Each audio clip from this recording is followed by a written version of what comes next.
और आज के सेशन में हम लोगों को सबसे पहले पूर्वी घाट पर्वत श्रेणी को देखना है, और फिर पूर्वी घाट पर्वत श्रेणी को देखने के बाद पूर्वी घाट पर्वत श्रेणी को देखने के बाद जो है अगर देखा जाए तो फिर अरावली, बिंद और सतपुड़ा को देखेंगे, और फिर प्रद्वीपीय पठार खत्म हो जाएगा, और उसके बाद जो है फिर तटीय मैदान और द्वीप समूह होगा। तो प्रयास करते हैं आज के सेशन में खत्म करने का, अब जितना खत्म हो पाए। पश्चिमी घाट के बाद पूर्वी घाट। देखिए पूर्वी घाट, ईस्टर्न घाट,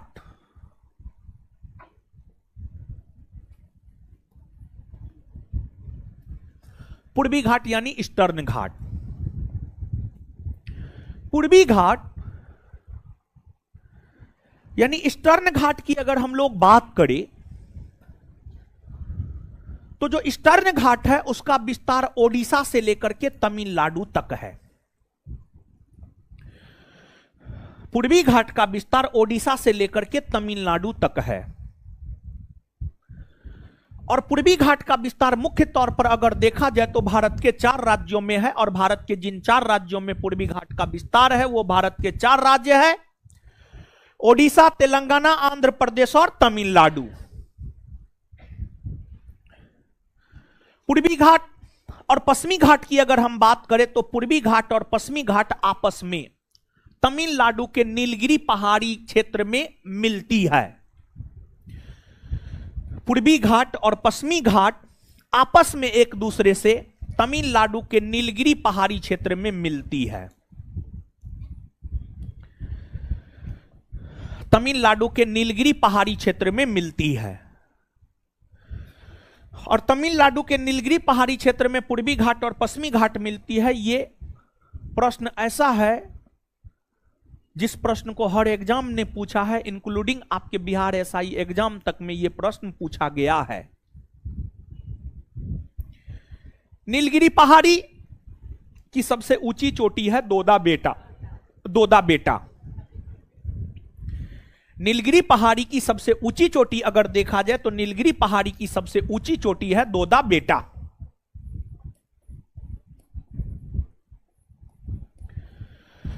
वही नीलगिरी पहाड़ी की दूसरी सबसे ऊंची चोटी है माकुर्ती।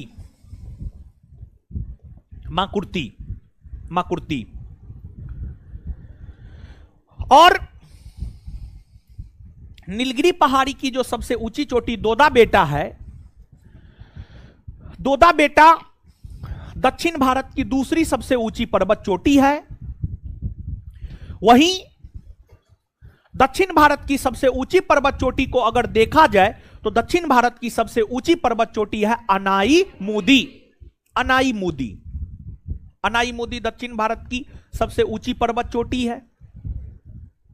वहीं दोदा बेटा नीलगिरी की सबसे ऊंची पर्वत चोटी तथा दक्षिण भारत की दूसरी सबसे ऊंची पर्वत चोटी है। अब अगर आप देखेंगे एक बहुत महत्वपूर्ण फैक्ट है, और यह पता नहीं हमको ऐसा लग रहा है कि आपके एग्जाम में आ सकता है, पता नहीं ऐसा हमको लग रहा है, और जो लगे वो सही ही हो जाए ऐसा कोई जरूरी नहीं है, लेकिन एग्जाम का जो पैटर्न है क्वेश्चन पूछने का उसके आधार पर हम बोल रहे हैं। देखिए नीलगिरी की पहाड़ी है,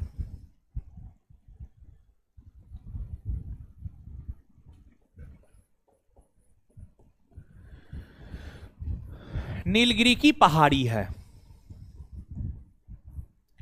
नीलगिरी की पहाड़ी के बाद अन्नामलाई की पहाड़ी है, और अन्नामलाई के पहाड़ी के बाद कार्डमम या इलायची की पहाड़ी है।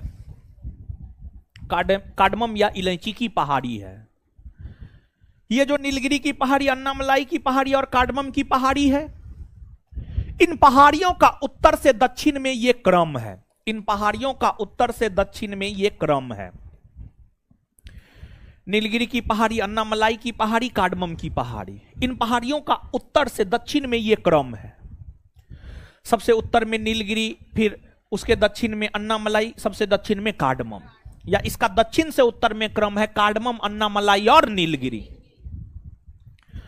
एक तो यह बात आपके एग्जाम के पॉइंट ऑफ व्यू से महत्वपूर्ण है, और दूसरी बात, अगर आप नीलगिरी की पहाड़ी और अन्नामलाई की पहाड़ी की बात करेंगे तो नीलगिरी की पहाड़ी और अन्नामलाई की पहाड़ी के बीच में एक दर्रा है। नीलगिरी की पहाड़ी और अन्नामलाई के पहाड़ी के बीच में जो दर्रा है, उस दर्रा का नाम है पालघाट दर्रा। पालघाट दर्रा। और अन्नामलाई की पहाड़ी और कार्डमम पहाड़ी के बीच में भी एक दर्रा है, उस दर्रा का नाम है सेनकोटा घाट दर्रा। उस दर्रा का नाम है सेनकोटा घाट दर्रा। सेनकोटा घाट दर्रा, सेनकोटा घाट दर्रा। और जब हम आपको हिमालय पर्वत बताए थे तो वहां पर हिमालय पर्वतीय क्षेत्र में आने वाले दर्रों के बारे में हमने आपको बतलाया था। लेकिन अब जब यहां पर हम आपको पश्चिमी घाट और पूर्वी घाट के बारे में बतला रहे हैं, तो पश्चिमी घाट के अंतर्गत आने वाले दर्रों की चर्चा यहां पर हम आपके साथ कर रहे हैं। पश्चिमी घाट, ये जो पालघाट दर्रा है जो कि नीलगिरी की पहाड़ी और अन्नामलाई की पहाड़ी के बीच में है, और जो सेनकोटा घाट दर्रा है जो कि अन्नामलाई की पहाड़ी और कार्डमम पहाड़ी के बीच में है, ये दोनों दर्रा अगर देखा जाए तो ये दोनों दर्रा केरल और तमिलनाडु राज्य में है, और इन दोनों दर्रा का संबंध पश्चिमी घाट पर्वत श्रेणी से है। पश्चिमी घाट पर्वत श्रेणी से है। और पश्चिमी घाट पर्वत श्रेणी के अंतर्गत अगर देखा जाए तो सिर्फ यही दो दर्रा नहीं, बल्कि पश्चिमी घाट पर्वत श्रेणी के अंतर्गत महाराष्ट्र में एक पालघाट, महाराष्ट्र में एक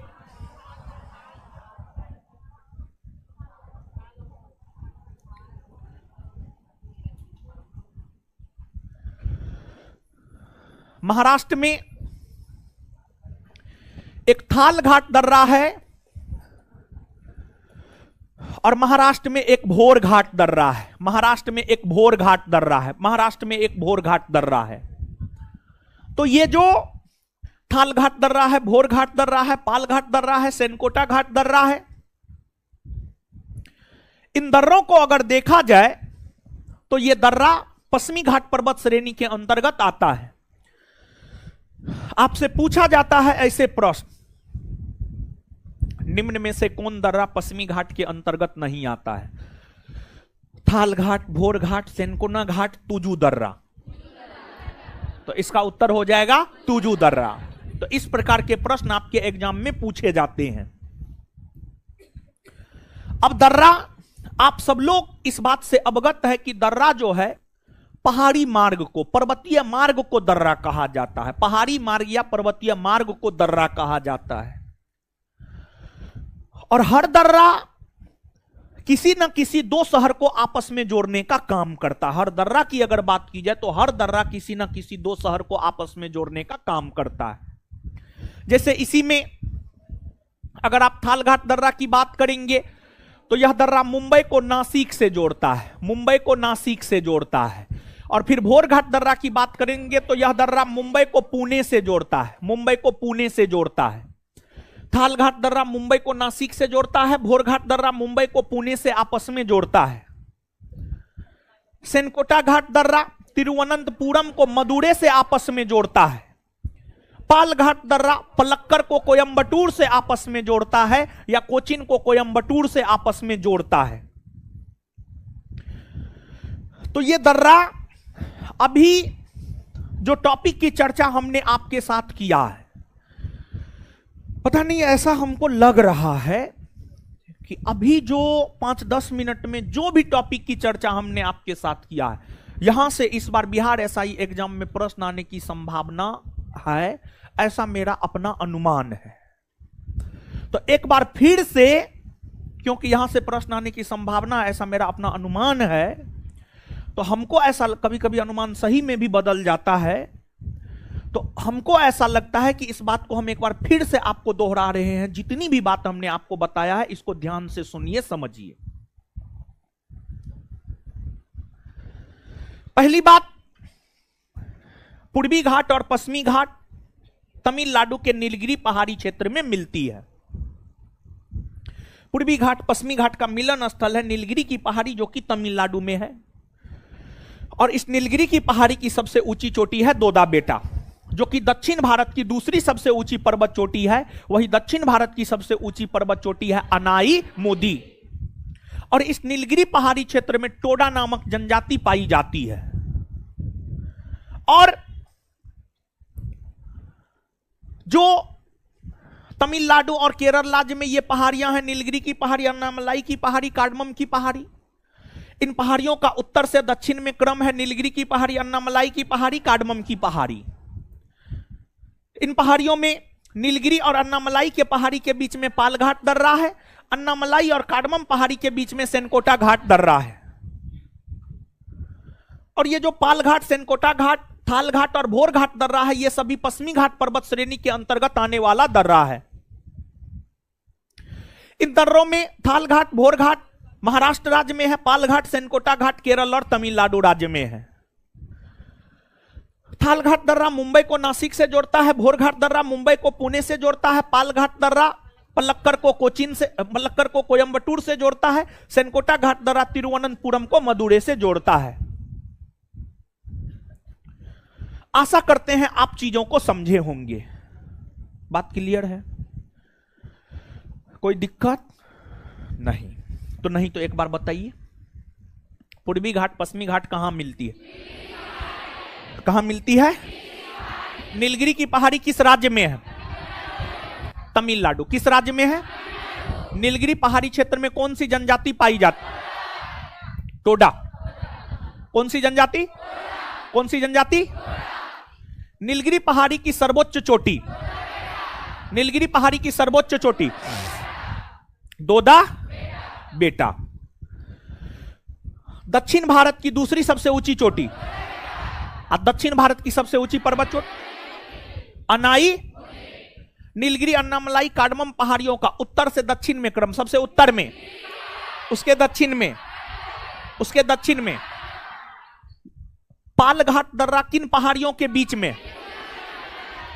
नीलगिरी और सेनकोटा घाट दर्रा किन दो पहाड़ियों के बीच में? थाल घाट, भोर घाट, पाल घाट, सेनकोटा घाट दर्रा किस पर्वत श्रेणी के अंतर्गत आता है? पश्चिमी घाट। कौन कौन दर्रा महाराष्ट्र में है? थाल घाट। और कौन कौन दर्रा केरल और तमिलनाडु में है? पालघाट। और मुंबई को नासिक से कौन दर्रा जोड़ता है? मुंबई को पुणे से, पलक्कर को कोयंबटूर से, तिरुवनंतपुरम को मदुरै से। क्लियर? अब इसके बाद आगे देखिएगा, जिस प्रकार कल के सेशन में, यानी लास्ट सेशन में, इससे पहले ज्योग्राफी के सेशन में आपने पढ़ा था कि पश्चिमी घाट के अंतर्गत महाराष्ट्र में महाबलेश्वर की पहाड़ी, कालसूबाई की पहाड़ी, बाबा बुदन की पहाड़ी, अन्नामलाई की पहाड़ी सब आती है। उसी प्रकार से अगर पूर्वी घाट को देखा जाए, जो पूर्वी घाट पर्वत श्रेणी ओडिशा से लेकर के तमिलनाडु तक फैली हुई है, पूर्वी घाट पर्वत श्रेणी को देखा जाए, जो पूर्वी घाट पर्वत श्रेणी ओडिशा से लेकर के तमिलनाडु तक फैली हुई है, ओडिशा से लेकर के तमिलनाडु तक फैली हुई है। इस पूर्वी घाट पर्वत श्रेणी के अंतर्गत ओडिशा में महेंद्रगिरी की पहाड़ी है,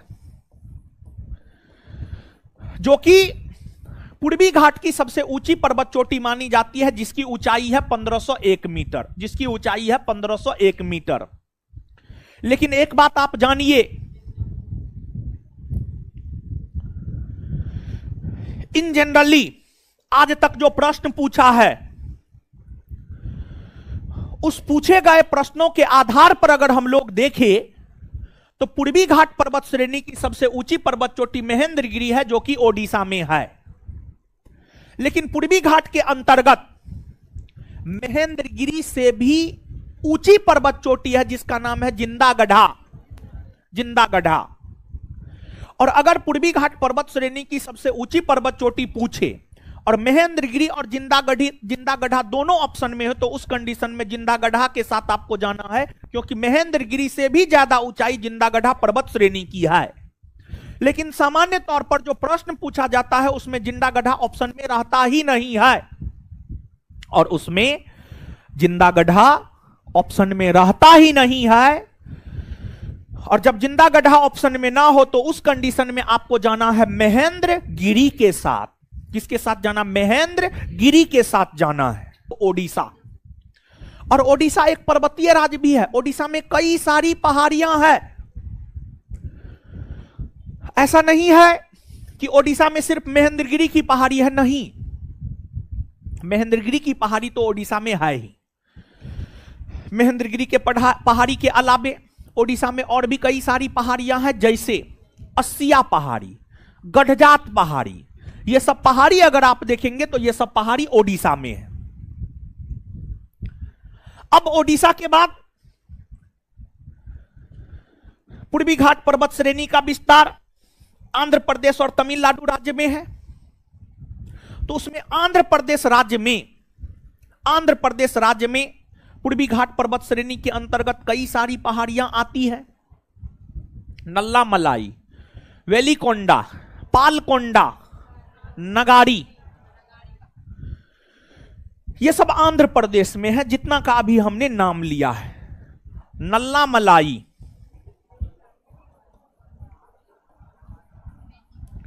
वेलिकोंडा, पालकोंडा, नगारी की पहाड़ी एकदम क्रम में है ये सब। और देखिए, एक अन्नामलाई और नल्लामलाई को लेकर के हम भी अपने स्टूडेंट लाइफ में कंफ्यूज रहते थे कि नल्लामलाई कहां है, अन्नामलाई कहां है। तो ये कंफ्यूजन आपको भी हो सकता है। अगर बात नल्लामलाई की जाए तो जो नल्लामलाई की पहाड़ी है उसका विस्तार आंध्र प्रदेश और तेलंगाना में है। वहीं अन्नामलाई की बात की जाए तो अन्नामलाई का विस्तार केरल और तमिलनाडु में है, केरल और तमिलनाडु में है।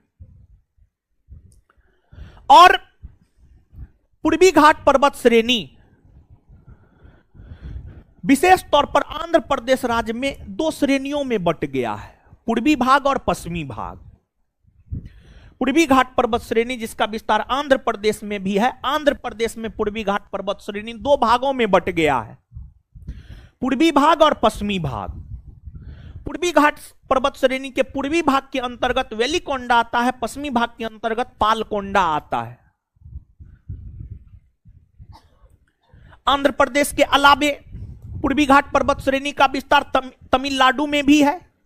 और तमिलनाडु की अगर हम लोग बात करें तो तमिलनाडु में पूर्वी घाट पर्वत श्रेणी का जो विस्तार है, तमिलनाडु में पूर्वी घाट पर्वत श्रेणी के अंतर्गत जावदी, सेबराय,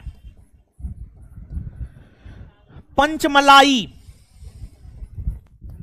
और सिरुमलाई की पहाड़ी आती है, और सिरुमलाई की पहाड़ी आती है, सिरुमलाई की पहाड़ी आती है। तो पूर्वी घाट के अंतर्गत पूर्वी घाट जिसका विस्तार अगर देखा जाए तो इसका विस्तार ओडिशा से लेकर के तमिलनाडु तक है, जिसमें पूर्वी घाट के अंतर्गत ओडिशा में महेंद्रगिरी की पहाड़ी, आंध्र प्रदेश में नल्लामलाई, वेलिकोंडा, पालकोंडा, नगारी की पहाड़ी, और तमिलनाडु में जावदी, सेबरय, पंचमलाई और सिरुमलाई की पहाड़ी आती है। और यही इन पहाड़ियों का उत्तर से दक्षिण में क्रम भी है, ऊपरी भाग उत्तर और नीचे वाला हिस्सा दक्षिण। यही जो है इन पहाड़ियों का उत्तर से दक्षिण में क्रम भी है। इन पहाड़ियों को अगर उत्तर से दक्षिण में सजाने के लिए कहेगा तो महेंद्रगिरी की पहाड़ी, नल्लामलाई, वेलिकोंडा, पालकोंडा, नगारी, जबादी, सेबरय, पंचमलाई, सिरुमलाई। अगर दक्षिण से उत्तर में कहेगा तो सिरुमलाई, पंचमलाई, सेबरय, जाबदी, नगारी, पालकोंडा, वेलिकोंडा, नल्लामलाई, महेंद्रगिरी। इसको आप याद रखिएगा, समझ गए। और एक बात और आप समझिए कि जो ये पहाड़ियां हैं किस राज्य में है, उत्तर से दक्षिण में क्रम क्या है, इन सभी बातों को याद रखिएगा। और भारत के सभी पर्वत और पहाड़ी का आप मैपिंग कीजिए। और लगभग आज भारत का पर्वत तो खत्म हो जाएगा, अब भारत का पर्वत खत्म होने वाला है और अनेकों पर्वतों के बारे में हमने आपको बताया। और आपका काम है मैपिंग करना है, हिमालय पर्वत से लेकर के पूर्वी घाट से लेकर के पश्चिमी घाट से लेकर के पूर्वांचल हिमालय से लेकर के अरावली, बिंद और सतपुरा, सब का मैपिंग करना है। कौन पहाड़ी का विस्तार किन किन राज्यों में है, क्योंकि एग्जाम में यहां से प्रश्न आते हैं। एक बार मेहनत कर लीजिएगा, वो मेहनत आपको हर एग्जाम में काम आएगा। और हम यहीं पर आपको स्पष्ट कर देना चाहते हैं कि अगले क्लास में हम यह चाहते हैं कि आप भारत के सभी पहाड़ियों का मैपिंग करके लाइए। 2, 4, 5, 10 मैप में, ब्लैंक मानचित्र में मैपिंग करने होता है कि नहीं होता है? मैपिंग करके लाइएगा आप लोग, हम चेक करेंगे अगले क्लास में। तो आइए याद करते हैं, फिर आगे बढ़ेंगे। पूर्वी घाट का विस्तार कहां से कहां तक? ओडिशा से तमिलनाडु, ओडिशा से। पूर्वी घाट का विस्तार कहां से कहां तक? ओडिशा से। पूर्वी घाट का विस्तार कहां से कहां तक है? ओडिशा से तमिलनाडु। पूर्वी घाट की सबसे ऊंची पर्वत चोटी किस राज्य में है? महेंद्रगिरी की ऊंचाई, महेंद्रगिरी की ऊंचाई। अगर पूर्वी घाट की सबसे ऊंची पर्वत चोटी पूछे और महेंद्रगिरी और जिंदागढ़ा दोनों हो तो क्या टिक कीजिए? जिंदागढ़ा ना।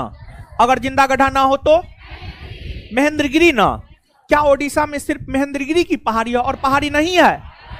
है ना। गढ़जात की पहाड़ी कहां है? गढ़जात की पहाड़ी, अस्सिया पहाड़ी कहां है? ये सब नल्ला मलाई, वेलिकोंडा, पालकोंडा, नगारी कहां है? आंध्र प्रदेश। नल्ला मलाई, वेलिकोंडा, पालकोंडा, नगारी कहां है? कहां है? नल्ला मलाई, वेलिकोंडा, पालकोंडा, नगारी कहां है? जाबदी, सेबड़ा, पंचमलाई, सिरुमलाई कहां है? कहां है? तमिलनाडु में है। आगे बताइएगा, इन पहाड़ियों का उत्तर से दक्षिण में क्रम बताइए। सबसे उत्तर में, उसके बाद, उसके बाद, उसके बाद, उसके बाद, उसके बाद, उसके बाद, उसके बाद, उसके बाद। क्लियर है ये बात? इसको मैपिंग कर ना सकते हैं आप लोग? अरे जो काम हम किए वही काम तो आपको करना है महाराज, समझे? और करना क्या है? और तो कुछ नहीं करना है। जैसे ये हमने आपको मैपिंग किया है, इसके साथ साथ जो है आप पश्चिमी घाट गुजरात में ताप्ती नदी के मुहाने से लेकर के तमिलनाडु के कन्याकुमारी तक फैली हुई है। पश्चिमी घाट के अंतर्गत महाराष्ट्र में कालसुबाई की पहाड़ी आती है, कालसुबाई की पहाड़ी आती है। कालसुबाई के बाद महाबलेश्वर की पहाड़ी आती है। फिर कर्नाटक में बाबा बुदन की पहाड़ी आती है, कर्नाटक में बाबा बुदन की पहाड़ी आती है।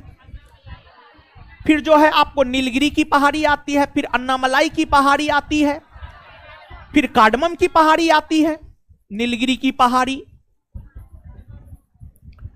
फिर अन्नामलाई की पहाड़ी, अन्नामलाई की पहाड़ी, और फिर आपको कार्डमम की पहाड़ी, फिर आपको कार्डमम की पहाड़ी, कार्डमम की पहाड़ी। यही तो है, और क्या है? यही तो मैपिंग करना है। और देखिए, आप सब्जेक्टिव वे में इसको जितना आप पढ़ लीजिए याद नहीं होगा, अपने से मैपिंग कर लीजिएगा। सेल्फ स्टडी में क्या करना है? यही सब तो करना है। चीजों को एक्सप्लेन करना है, चीजों को और अच्छे से समझना है, सोचना है, चिंतन करना है चीजों पर। और क्या करना है? कुछ नहीं करना है। आप लोग को तो सारा रास्ता दिखा दिए और इतना बेहतरीन क्वेश्चन बैंक दे दिया, उससे बड़ा रास्ता तो और कुछ हो ही नहीं सकता है। इसके बावजूद अगर आप सफल नहीं हो रहे हैं तो आप पापी हैं, समझे? और हर कोई अपना पाप धोना चाहता है और सब कोई समझ रहा है कि गंगा नहा लेंगे तो पाप धुल जाएगा। भ्रम में जी रहे हैं आप लोग। पाप करे आप, आपका पाप धोएगा गंगा। वाह! तो पूर्वी घाट और पश्चिमी घाट के अंतर्गत आने वाले पहाड़ियों का उत्तर से दक्षिण में क्रम है। और याद रखिएगा, ठीक है, आज के क्लास को आप याद रखिएगा, एग्जाम में फायदा करेगा, ठीक है। तो ये हो गया। अब इसके बाद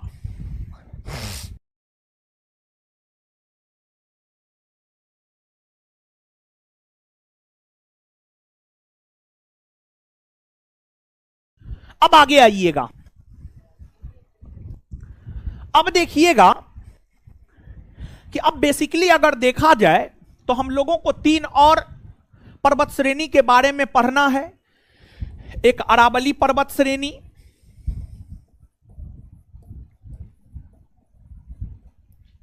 दूसरा सतपुड़ा पर्वत श्रेणी, और तीसरा विंध्य पर्वत श्रेणी। तीसरा विंध्य पर्वत श्रेणी। इन पर्वत श्रेणियों के बारे में जो है आगे हम लोगों को पढ़ना है। अब आप आइए ध्यान से सुनिए, समझिए और पढ़िए। देखिए, इसमें सबसे पहला अरावली पर्वत श्रेणी है।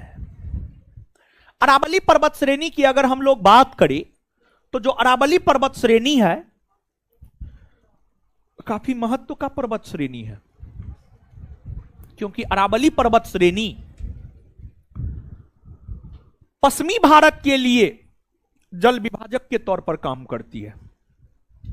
अरावली पर्वत श्रेणी जो कि राजस्थान राज्य में है, अरावली पर्वत श्रेणी जो कि राजस्थान राज्य में है, यह पश्चिमी भारत के लिए जल विभाजक के तौर पर काम करती है। क्यों हम ऐसा कह रहे हैं? हम ऐसा इसलिए कह रहे हैं क्योंकि अरावली पर्वत श्रेणी के एक भाग में अच्छी खासी वर्षा होती है और एक भाग में वर्षा न के बराबर होती है या बहुत कम होती है। तो अरावली पर्वत श्रेणी के पूर्वी भाग में वर्षा होता है और अरावली पर्वत श्रेणी के पश्चिमी भाग में वर्षा नहीं होता है। वर्षा नहीं होता है, इसी वजह से अरावली पर्वत श्रेणी के पश्चिमी भाग में थार मरुस्थल का विस्तार, थार मरुस्थल का सृजन हुआ है। तो पश्चिमी भारत के संदर्भ में जो अरावली पर्वत श्रेणी है यह जल विभाजक के तौर पर काम करती है। इसके पूर्वी भाग में वर्षा होता है, पश्चिमी भाग में वर्षा नहीं होता है, तो जल विभाजक के तौर पर तो काम करती है। और अरावली पर्वत श्रेणी की अगर बात की जाए तो यह भारत की सबसे पुरानी पर्वत श्रेणी मानी जाती है। यह भारत की सबसे पुरानी पर्वत श्रेणी मानी जाती है और इसका विस्तार मुख्य तौर पर राजस्थान राज्य में है, लेकिन राजस्थान के साथ साथ इसका विस्तार गुजरात में भी है, इसका विस्तार हरियाणा से लेकर के दिल्ली तक है। अरावली पर्वत श्रेणी की सबसे ऊंची पर्वत चोटी अगर देखा जाए तो अरावली पर्वत श्रेणी की सबसे ऊंची पर्वत चोटी है गुरु शिखर, जो कि माउंट आबू पहाड़ी के अंतर्गत आता है, जिसकी ऊंचाई है 1722 मीटर। 1722 मीटर। और जो माउंट आबू पहाड़ी है वह जैनियों के लिए प्रसिद्ध है। जैनियों के लिए प्रसिद्ध है माउंट आबू की पहाड़ी। और अरावली पर्वत श्रेणी का उम्र 570 मिलियन वर्ष है और इसका निर्माण प्री कैम्ब्रियन काल में हुआ था। प्री कैम्ब्रियन काल में अरावली पर्वत श्रेणी का निर्माण हुआ था। इसका उम्र 570 मिलियन वर्ष है। 570 मिलियन वर्ष, 570 मिलियन वर्ष जो है अरावली पर्वत श्रेणी का उम्र है। अरावली पर्वत श्रेणी से निकलने वाली नदियों में लूनी नदी का नाम आता है, साबरमती नदी का नाम आता है। ये सब अरावली पर्वत श्रेणी से ही निकलने वाली नदियां हैं, जिसमें लूनी नदी राजस्थान में बहने के बाद कच्छ के रण में लुप्त हो जाती है। तो ये अरावली पर्वत श्रेणी के बारे में हुआ। अरावली के बाद आगे है सतपुड़ा और विंध्य पर्वत श्रेणी। तो सबसे पहले विंध्य पर्वत श्रेणी को ही आप थोड़ा सा जान लीजिए। अगर आप विंध्य पर्वत श्रेणी को देखते हैं तो जो विंध्य पर्वत श्रेणी है यह भारत के मध्य से होकर गुजरती है। जो विंध्य पर्वत श्रेणी है यह भारत के मध्य से होकर गुजरती है। विंध्य पर्वत श्रेणी का विस्तार गुजरात, महाराष्ट्र, उत्तर प्रदेश, छत्तीसगढ़, बिहार। हल्ला मत कीजिए, हल्ला नहीं कीजिए। जो बता रहे हैं सुनिए समझिए आराम से, ठीक है? जो बता रहे हैं वही सही है, समझे? विंध्य पर्वत श्रेणी की अगर हम लोग बात करें तो इसका विस्तार गुजरात से लेकर के मध्य प्रदेश, छत्तीसगढ़, उत्तर प्रदेश, बिहार तक विंध्य पर्वत श्रेणी का विस्तार है। और लगभग बीचों बीच से होकर यह पर्वत श्रेणी गुजरती है, और यह पर्वत श्रेणी लगभग बीचों बीच से होकर गुजरती है और भारत को दो भागों में विभाजित करती है। इससे ऊपर जाइएगा उत्तरी भारत, नीचे आइएगा दक्षिणी भारत। और यह पर्वत श्रेणी भी जल विभाजक के तौर पर काम करती है, क्योंकि जब आप अगला चैप्टर पढ़िएगा तो अगला चैप्टर नदी है, और जब आप भारत की नदी को पढ़िएगा तो भारत की नदी को हम लोग दो भागों में बांटकर पढ़ते हैं। भारत के उत्तर में स्थित हिमालयी क्षेत्र से निकलने वाली नदियां और भारत के दक्षिण में प्रायद्वीपीय पठारी क्षेत्र से निकलने वाली नदियां।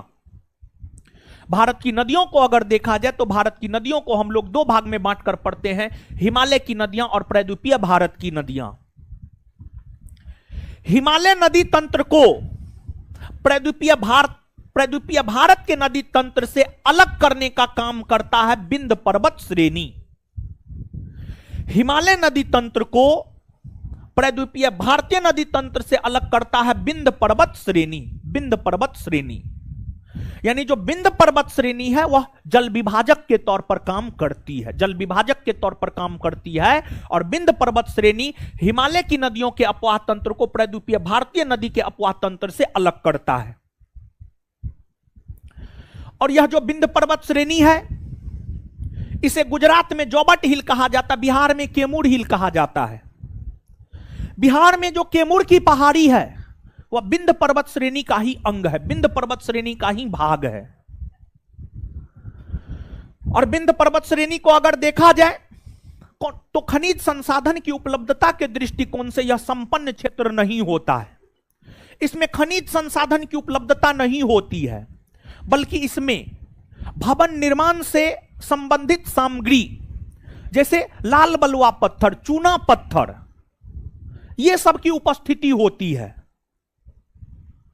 तो विंध्य पर्वत श्रेणी खनिज संसाधन की उपलब्धता के दृष्टिकोण से महत्वपूर्ण नहीं है, बल्कि चूना पत्थर और लाल बलुआ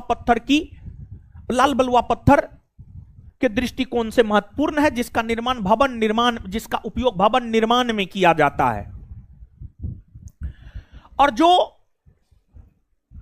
यह विंध्य पर्वत श्रेणी है, विंध्य पर्वत श्रेणी का सबसे ज्यादा विस्तार अगर देखा जाए तो इसका सबसे ज्यादा विस्तार है आपको मध्य प्रदेश में, और मुख्य तौर पर विंध्य पर्वत श्रेणी का विस्तार मध्य प्रदेश में ही है। लेकिन सिर्फ मध्य प्रदेश में नहीं बल्कि अन्य राज्यों में भी है, जिसकी चर्चा हमने आपके साथ किया है। अब विंध्य पर्वत श्रेणी के दक्षिण से होकर ही नर्मदा नदी गुजरती है, और नर्मदा नदी के दक्षिण में सतपुड़ा पर्वत श्रेणी है। यानी जो विंध्य पर्वत श्रेणी और सतपुड़ा पर्वत श्रेणी है, विंध्य पर्वत श्रेणी और सतपुड़ा पर्वत श्रेणी के बीच से होकर नर्मदा नदी गुजरती है। और दूसरी बात, जो नर्मदा नदी है यह विंध्य पर्वत श्रेणी को सतपुड़ा पर्वत श्रेणी से अलग करता है। जो नर्मदा नदी घाटी है यह विंध्य पर्वत श्रेणी को सतपुड़ा पर्वत श्रेणी से अलग करता है। और अगर बात सतपुड़ा पर्वत श्रेणी की देखी जाए, अगर बात सतपुड़ा पर्वत श्रेणी को लेकर किया जाए तो जो सतपुड़ा पर्वत श्रेणी है उसका विस्तार गुजरात, महाराष्ट्र, मध्य प्रदेश, छत्तीसगढ़ और झारखंड। जो सतपुड़ा पर्वत श्रेणी है, सतपुड़ा पर्वत श्रेणी की अगर हम लोग बात करें तो सतपुड़ा पर्वत श्रेणी का विस्तार गुजरात, महाराष्ट्र, मध्य प्रदेश, छत्तीसगढ़ और झारखंड में है।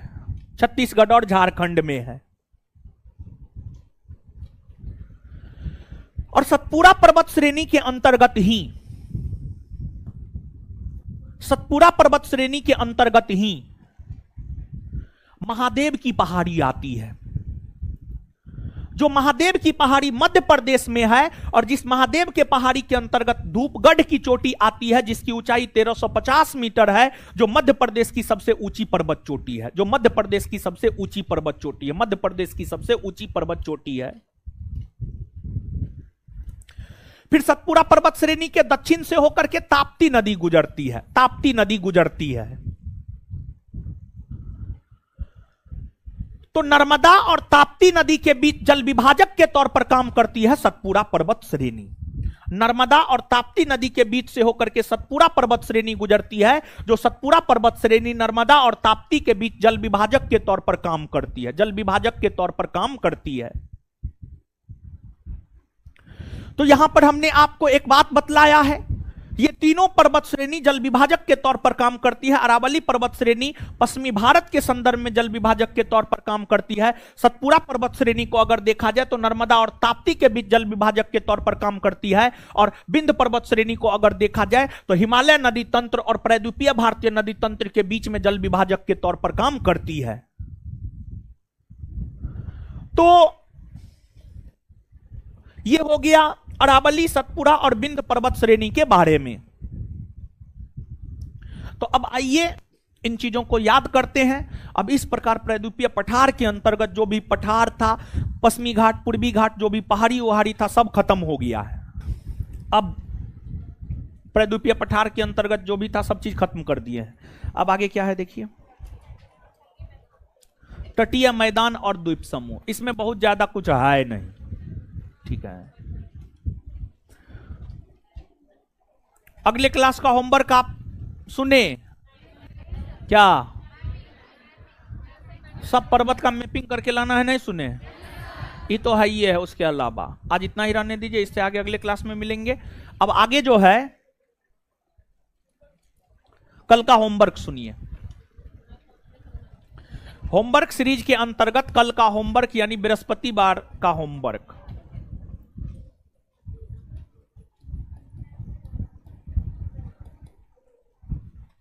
चलिए करंट,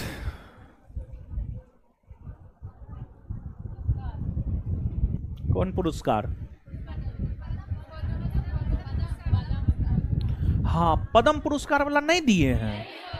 ओ हाँ, पढ़ा तो दिए हैं पद्म पुरस्कार। हाँ, करंट अफेयर में पद्म पुरस्कार, पद्म पुरस्कार 2025 में दिया गया है, 2024 का था, ठीक है। हम 25 लिखते हैं ताकि आप कंफ्यूज ना हो, ठीक है। तो हम जानबूझ करके लिखें कि सबसे लेटेस्ट, और सबसे लेटेस्ट ही हम पढ़ाए हैं, समझ गए। इसके बाद क्वेश्चन बैंक,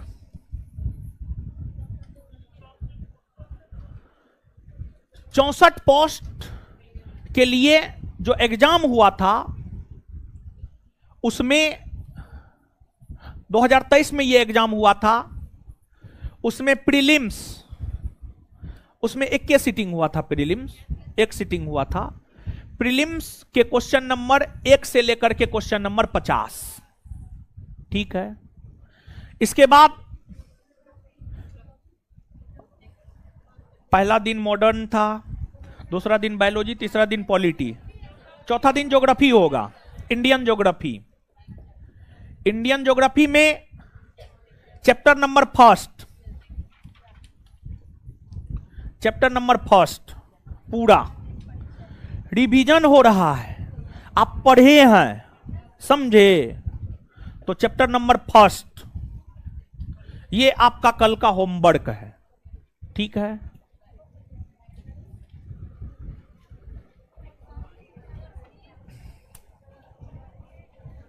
इससे आगे हम लोग मिलते हैं अगले क्लास में। बस आज का क्लास यही समाप्त हुआ। अब आज के क्लास में यहां के बाद कुछ भी नहीं है, हमको निकलने दीजिए, तब आप लोग निकलिएगा। धन्यवाद सभी लोगों का, मिलते हैं कल।